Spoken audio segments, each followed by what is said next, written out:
Vanakkam, good morning. In this video, we are going to discuss about the conditioned reflexes. The conditioned reflexes is mainly associated with the learning.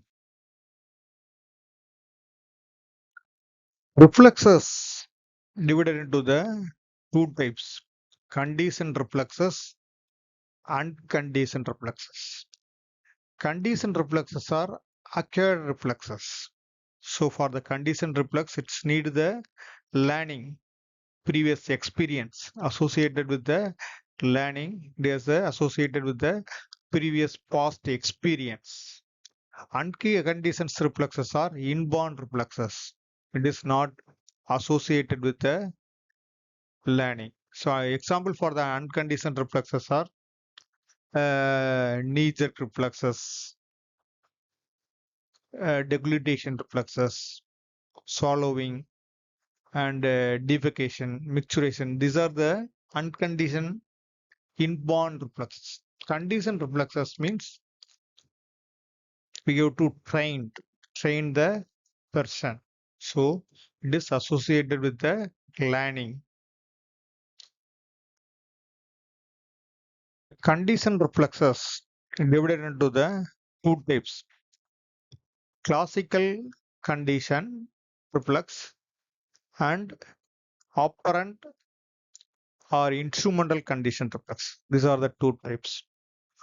So the classical and operant condition demonstrated in the experimental animal. Next slide, we will see the classical and operant conditioning reflexes.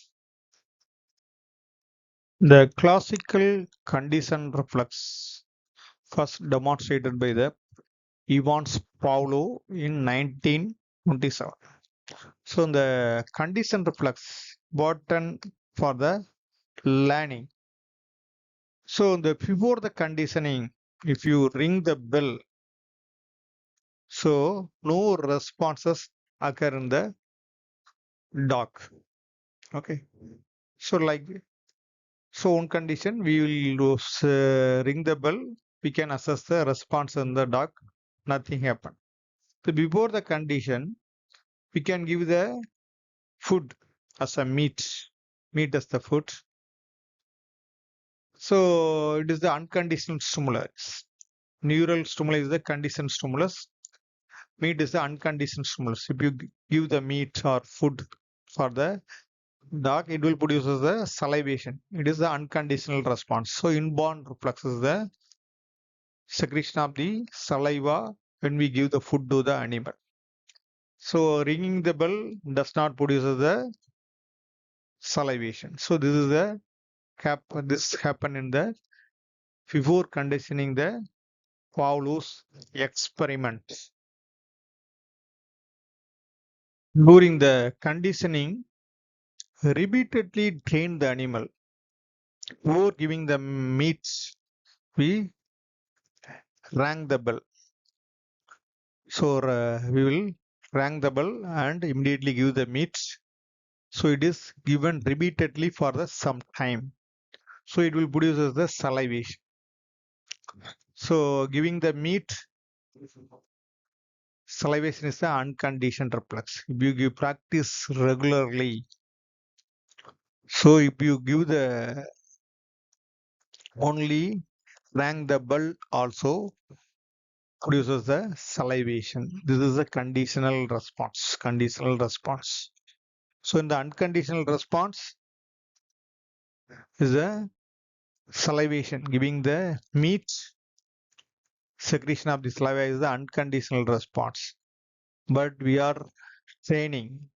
So due to the learning repeatedly many times, if you give the stimuli, conditional stimuli like rang the bell also produces the salivation. This is a Pavlov's classical dog experiment. Classical conditional reflex. Conditional stimulus is the bell. If you give the bell alone, it will not produce the salivation in the animal. So unconditional stimulus is the meat. If you give the meat, salivation will occur. It is the inborn reflex. But in the conditioned reflex, we are training the animal with uh, practicing the animal give the meat along with the bell, rang the bell. So many times, daily if you practice regularly. So after some time, so if you give the bell itself produces the salivation. That is classical conditional reflex. Operant conditioning, otherwise called as the instrumental conditioning. So it is demonstrated in the Skinner experiment. Mainly it is demonstrated in the experimental animal. If you give the punishment when the animal touches the one button, if you give the electrical shock, it will not touch that button. If you give the foot for the same, if you give one the animal touching the one button, give the foot means repeatedly touch the same button. That is the reward. So depend on the instrument. If you give the reward means repeatedly touch the same button. If you give the punishment means it will avoid the button. So this is the operant conditioning.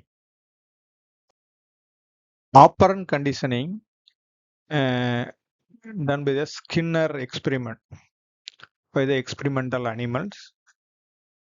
So if you give the punishment to the animal, it will avoid the food aversion conditioning. Okay. So if we are having if you take some food, allergic food, you will not take repeatedly the same food. So that is the learning by the operant conditioning.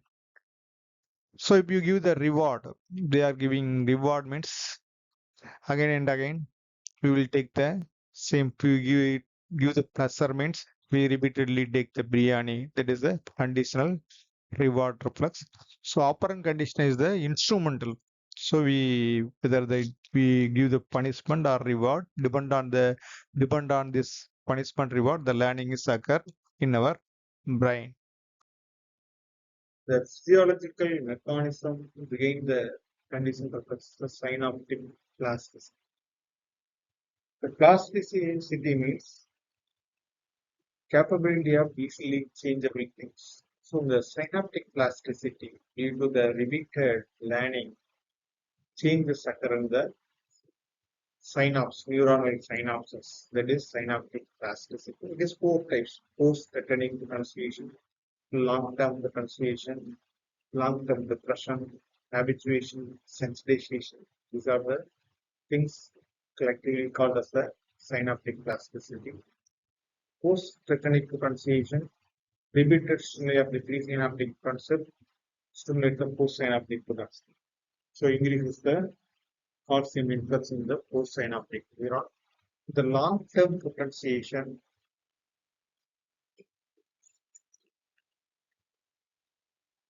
calcium influx mainly occur in the postsynaptic neuron. The post-syntonic potentiation calcium influx mainly occur in the presynaptic neuron. Here postsynaptic.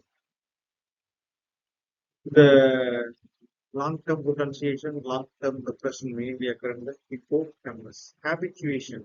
Habituation is the repeated stimuli.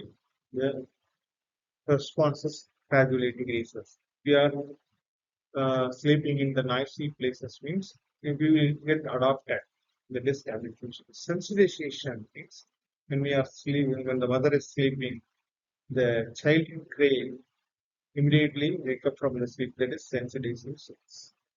So these are the things collectively called as a synaptic plasticity. It is mainly depend on the land.